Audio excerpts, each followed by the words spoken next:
This podcast is suitable for students between the ages of 16 to 25. If you're interested in self-improvement, productivity, study tips, this is the podcast for you. Welcome to the Sweet and Sour Podcast. My name is Abdulmumuni Hikmat.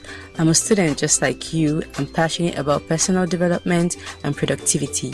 So, if this is your first time listening to this amazing voice, don't make it your last. If not, sweetie, you know how we roll now. Let me hear you say H to the I to the Q, to the M to the A and the T. H to the I to the Q, to the M to the A and the T. H to the I to the Q, to the M to the A and the T. Hi, sweetie. How is your day going today? I really hope ASU has not caused you to fall into a state of depression. Please, I beg you, don't let it get to you. My advice is for you to either volunteer for an NGO or learn a digital or physical skill. This would help you contribute meaningfully to people's lives and also give you a sense of purpose.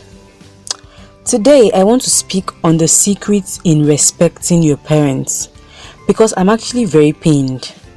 And so I'm speaking from a place of pain. Let me tell you what has caused me to be pained, or let me tell you the stories that has caused me to be pained. There's a girl named Titi, and she's 15 years of age.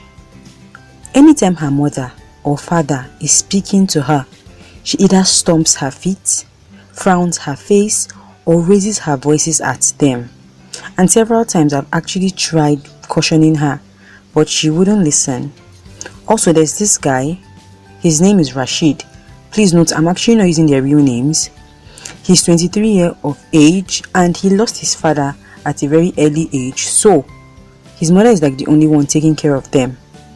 But this guy at this age, he doesn't want to do anything useful for himself. He doesn't want to work, he doesn't want to go to school, he just wants to eat and sleep and collect money from his mother. If this was the only thing that he did, it would have been better. But no, he spits at his mother whenever she's talking to him. Can you imagine? He raises his voice at her, he frustrates her life. Someone that feeds you and clothes you. Like, I don't understand. Are you following my story? To the extent that he even put poison in her food one day. I think that is the height of it all. But as God would have it, the mother was so vigilant and she noticed a change in her food. And she did not eat that food. Thank God for her. But eventually she reported to the police station. So now, I sat down and I put myself in these situations and I want you to do the same. Or rather, put yourself in a situation where you're a father or a mother and your own child.